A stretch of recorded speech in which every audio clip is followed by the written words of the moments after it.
GrowthCraft podcast, episode number 7. Hello, my name is Hassan Sorrells. This is Tom Libby, and you are listening to the GrowthCraft podcast. The GrowthCraft podcast was designed with the startup founder in mind. This podcast is committed to growing your connections to our GrowthCraft advisors, increasing your engagement with the GrowthCraft community, and growing your knowledge about all the benefits that GrowthCraft can provide for your startup. We can't wait to bring you along on our journey today. Here on the podcast, we interview, as you know, startup founders, advisors, and others about their journey, their process, their passion, and where they're going. And today, we would like to welcome to the podcast, Alexandra Suchman. How you doing, Alex? I'm great, thank you. All righty. So, hey, before we get started, I just wanted to say welcome back, Hassan. Right, you were gone for a couple of these, so I was gone. Yes. Just wanted to say welcome back. I'm glad to have you back because it was a lot of work. It was a lot of weight, a lot of weight to carry. But it's all right. We're back. We're sharing the weight, and I'm fresh and ready to go. So, Alex, for our listeners, tell us who you are and what is it that you do exactly? Yep. So I'm Alexandra Suchman. I am co-founder and CEO of a company called Barometer XP. And to put it very bluntly, we are trying to make work suck less for people, and specifically to make workplaces feel like your colleagues are allies and resources for you and not obstacles or adversaries.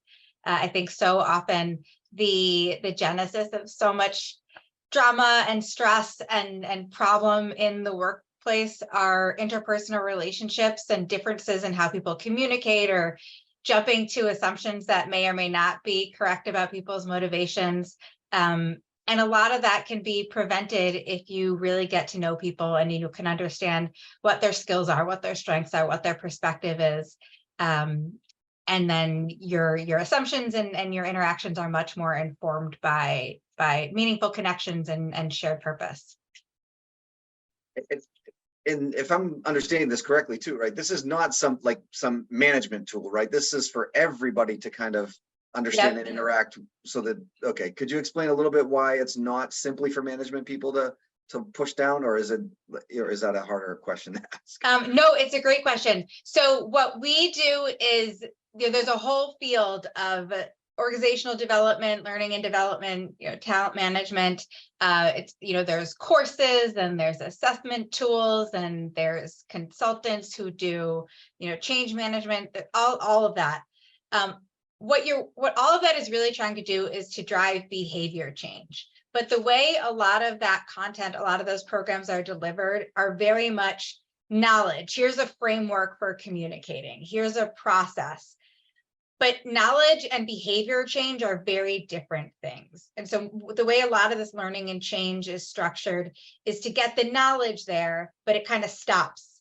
So what my company does is we actually use games as experiential learning to help bridge that gap between knowledge and behavior. So giving people a chance to practice communicating in different ways, or practice using different problem solving styles, practice using new processes, but within the context of a game where you remove the high stakes of, we have a client who is expecting this, or we have a really tight deadline, or our credibility is on the line.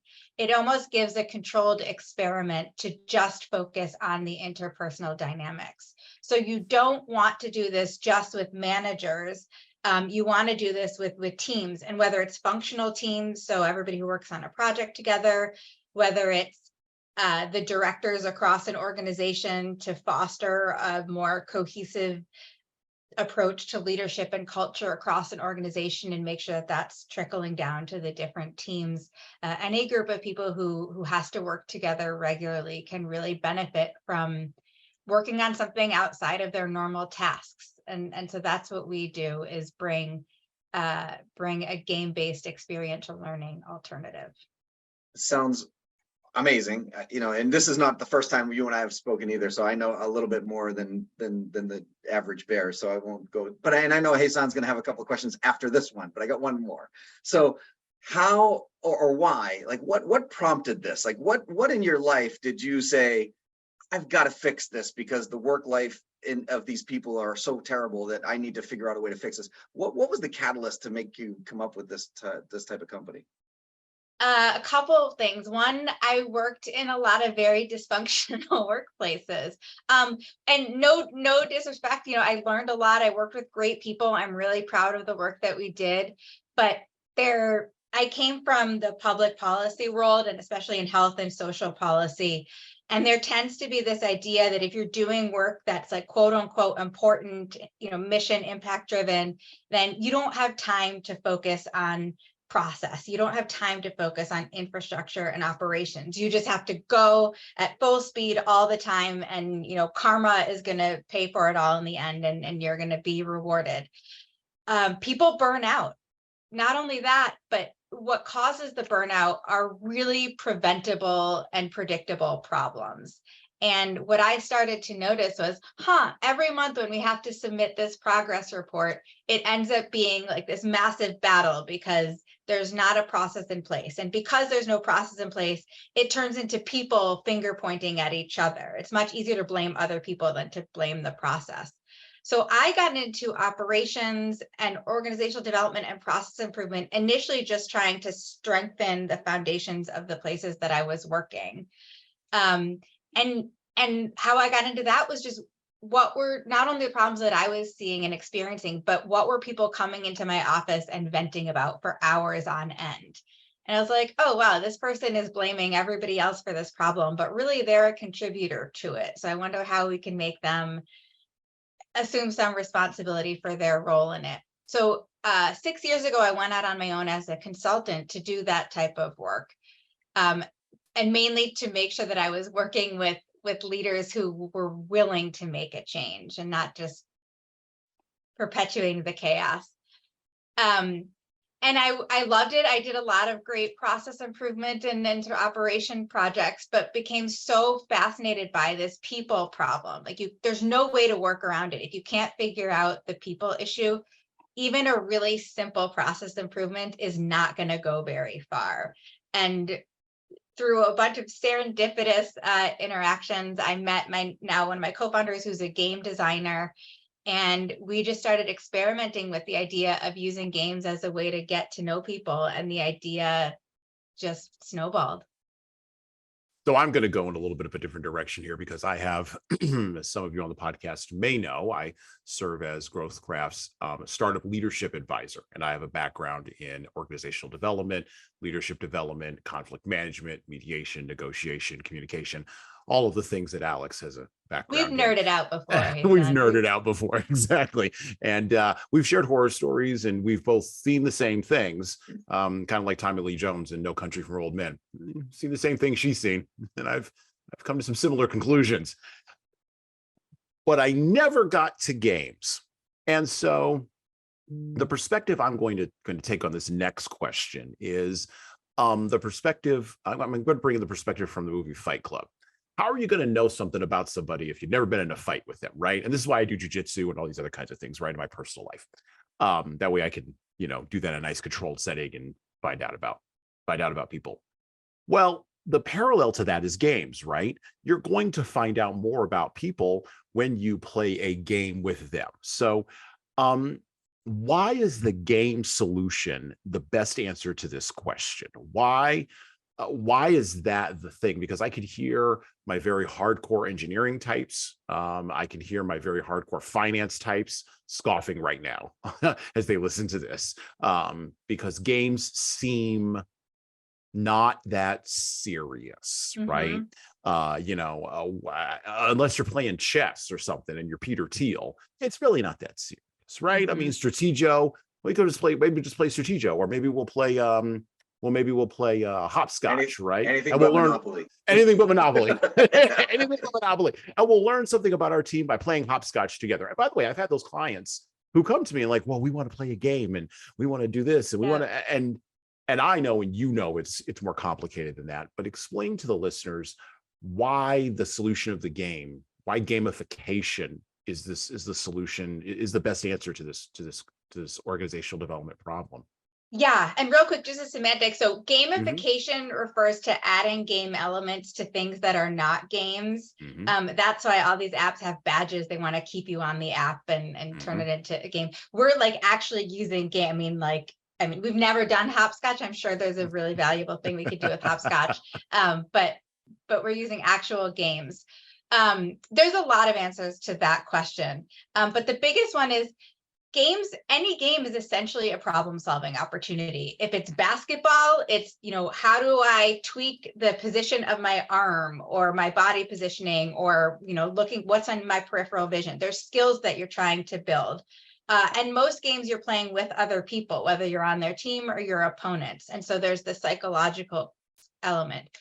So what my game partner, co-founder, has been really brilliant at is looking at what are the dynamics within a game that encourage certain interpersonal dynamics. So if there's a strategy component, well, then you need people to bring different perspectives to the table and consider different options and have this sort of negotiation of ideas and synthesize that information to reach a conclusion. Well, that probably happens every day in just about every workplace.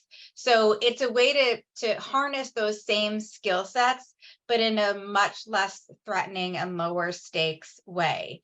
And also, role plays are often tools for skill building, but that's really hard because you're given a scenario, but there's no parameters. Games have parameters. It's a little universe. These are the rules, and this is the objective, and this is what you can and can't do. And so it's a little bit more structured, and people can buy into the premise of the game. And it's pretty remarkable how much of the time people's behavior in the game kind of reflects their behavior outside of the game.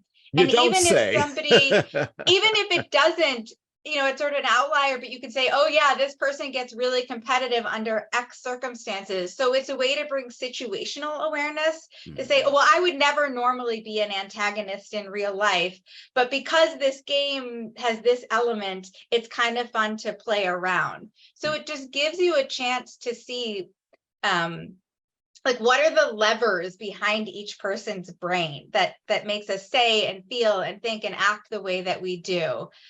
What is it about certain situations? What is it about certain combinations of people, the chemistry between certain people? And once you have a better understanding of that, you're much better informed in how you interact with them going forward. And so it's really like, how do you shine a spotlight on the crazy world that's each of our brains?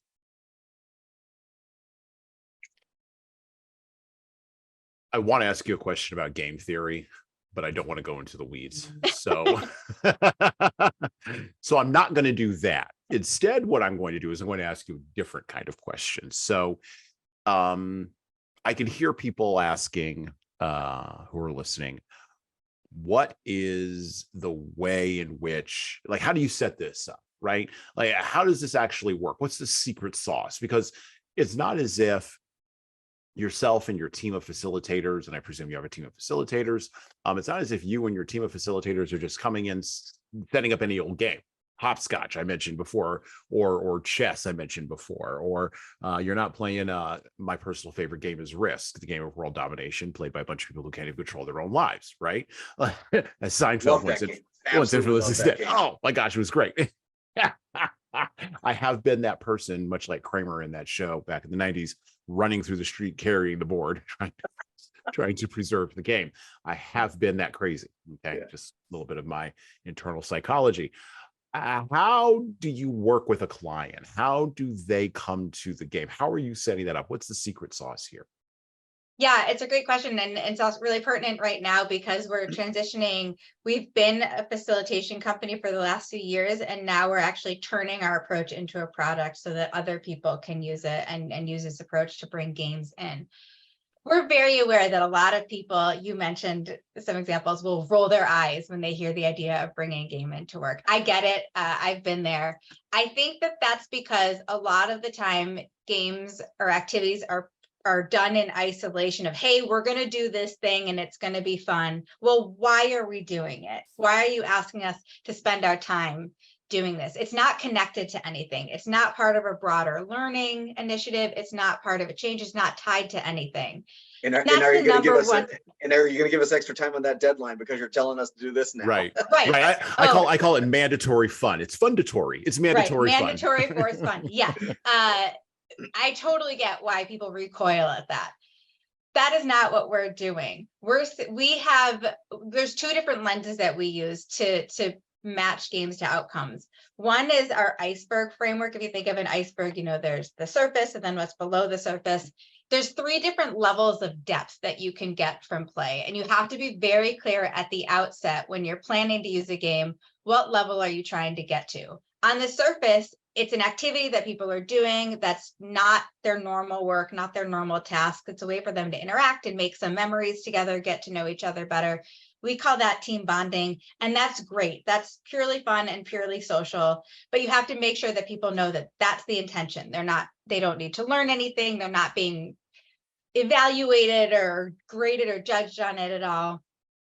If you go a little bit deeper, like so just below the surface, we call that team building because that's pairing reflections to be like, wow, hey, son, you're really good at this game Risk. What is it about that, thinking strategically that you really enjoy? Or, Tom, why does being in this type of role really bring out these different strengths in you that don't come out in other circumstances? So by using the game as a tool to get to know different people's strengths and motivations and differences and practice applying that information, it strengthens the connections between individual people on the team and sort of builds a stronger team. The deepest level is what we call team development. And that's where you're getting at real culture or organizational change by looking at, for this combination of people, what are the collective strengths? What are the collective blind spots? What type of processes would help them work together better? And how do you change that? So that's one level, the levels of depth. The other lens is, how does this fit into the broader team culture? Culture is such a massive term that means a lot of different things. So we have what we call our pressure matrix, which are 9 different types of pressures points on a team, 9 different dimensions of team culture. And we have this very quick assessment where people rank statements that are very practical in the weeds. I feel like I can admit when I made a mistake or ask for help if I don't understand something. I feel like my work directly contributes to a bigger outcome. I don't feel like we're using the right tools. So it's very, very in the weeds, micro level reflections of how people experience their culture. And we compile the assessments from everybody on a team and say, these are, of those 9 pressure points, these are the areas that are the strongest. These are the areas where people don't feel like it's as strong, or there's not a lot of alignment. So when it comes to picking a game, you can connect it to that broader learning and development outcome. So it's not just we're playing a game, we're saying your data in this survey shows that you want to cultivate a stronger sense of identity and belonging in this team. That's the purpose of this game. And then you've given people a reason to care because you've connected it with something that they value. So that's how we set it up, to say it's not just frivolous. What did you say? Fundatory. It's not mandatory fundatory. fun. Yeah. Not mandatory fun. It's part of a serious development initiative. And ideally, it's not a standalone, whether it's 1 or 2 activities as part of a longer day retreat, or over the course of 6 months, a change management consultant is coming in and doing a reorg, and you play games at certain pieces at certain stages that to practice certain skills or to get used to certain changes. So it's part of something bigger and not just standalone. Interesting. I like this. This is good. I like this. Go ahead, Tom. I've got so many questions. I love this. I was gonna say, I'm assuming you have a follow-up question to that. So before I go to my next question, which is gonna change our focus a little bit. Do you have a follow-up question to that first, Hasan? I do. So you mentioned a tripwire word in there in your explanation of your pedagogy and your approach to working with folks. And I do admire the fact that you're switching from facilitation to product as product scales. Good for you. Took me like 10 years to figure that out. So you're way further down the road than I was. But the question here is about culture. So if you ask any leader of a team, and I rant about this all the time on my other podcast, and I talk about it to whoever will listen, and I write books about it.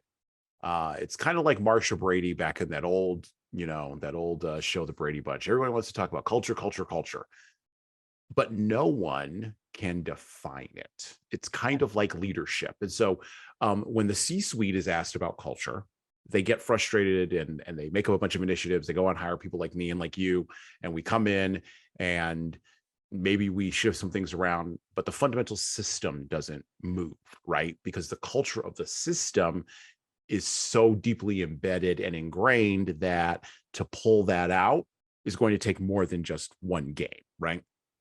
And so my question here is, how does your process, how does that impact culture?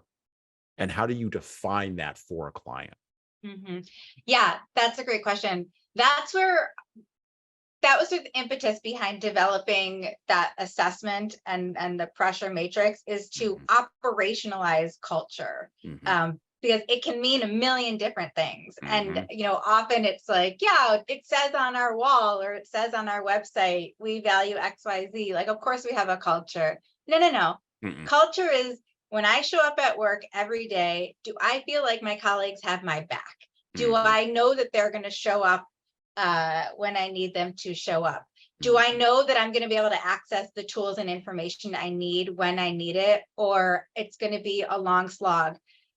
Have they thought through proactively what the employee experience at every level is going to be? And there's organizational culture, at the high level across a whole company, but then there's the sort of micro team culture. There's a million different. Anytime you have a group of a couple people, two or more people, there's a culture there. And so by breaking it down to these very relatable statements and getting people to have some shared language in how they talk about culture, you can then pinpoint, oh, great. Out of this team of 10 people, 8 said they don't feel like they're using the right tools or using tools the right way. And so that's a pressure point. That's something that's really frustrating, that's causing a lot of conflict. Well, then that's maybe where we should start the conversation. If that's their biggest pain point, we don't need to talk about identity and belonging, or we don't need to talk about decision making. We need to fix the tools.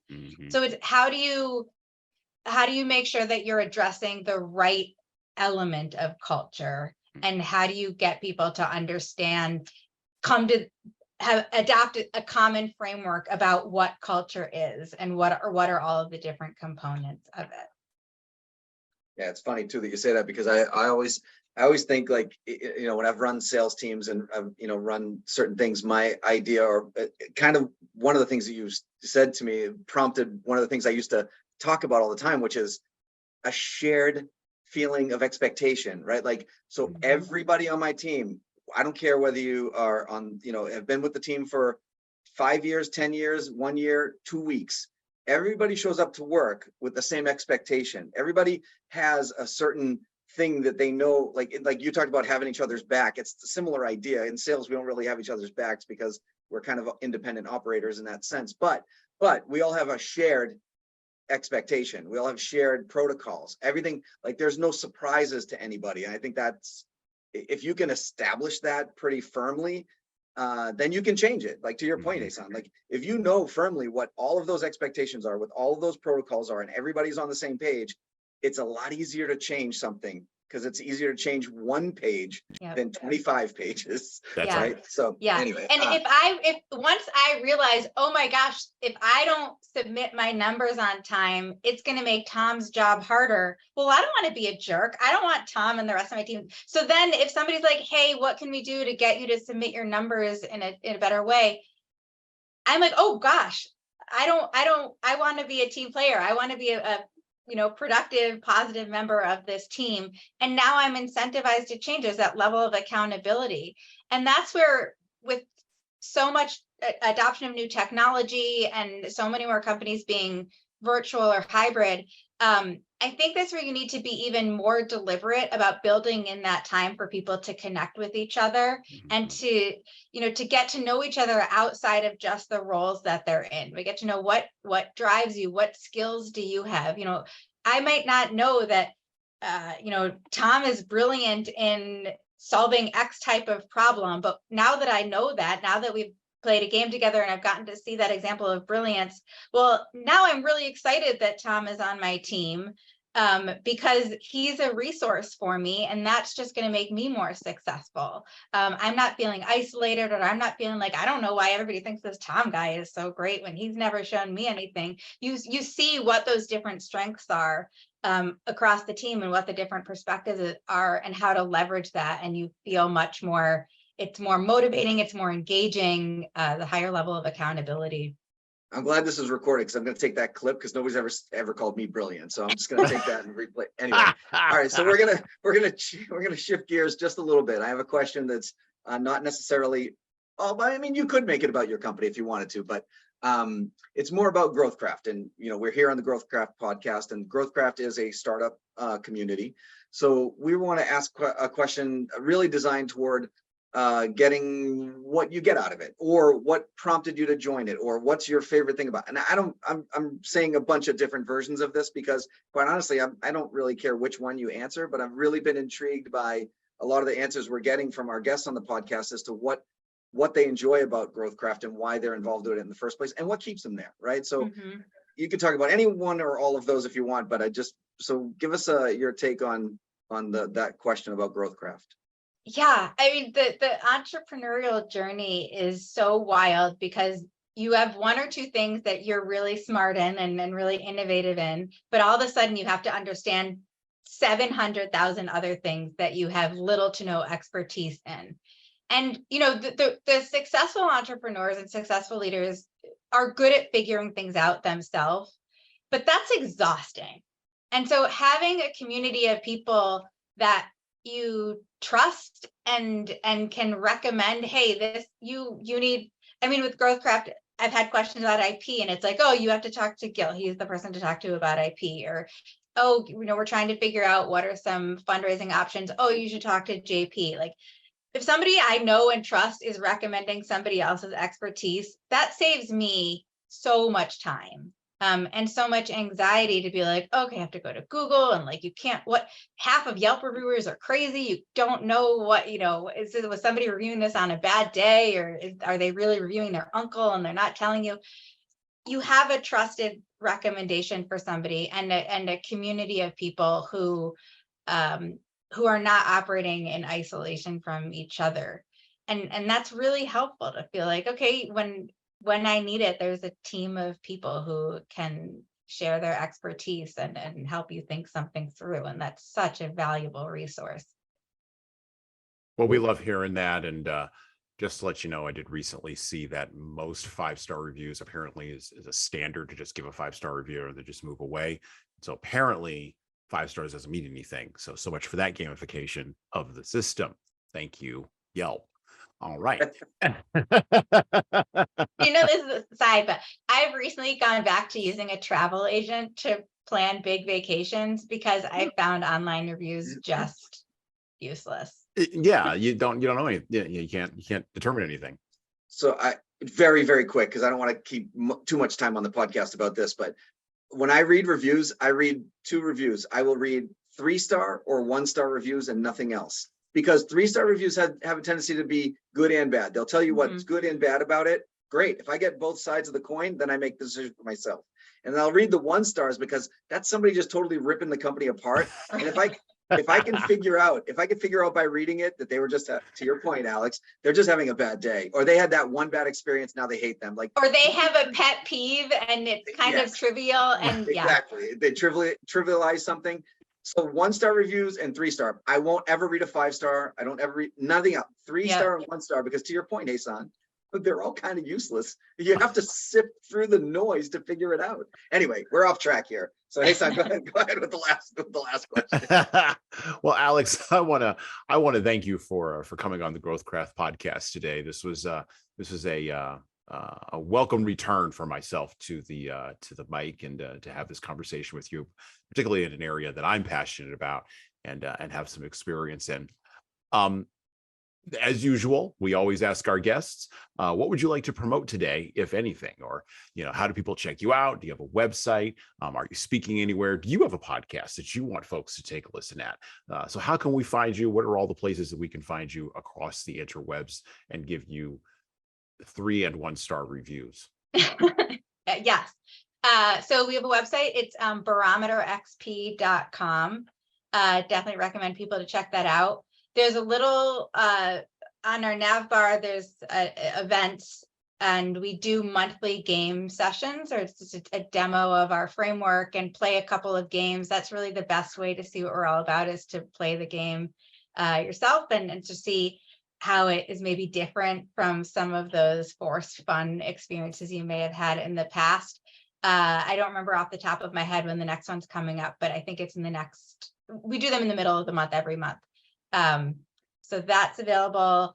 I'm on LinkedIn and post pretty regularly. So Alexandra Suchman, definitely follow me there.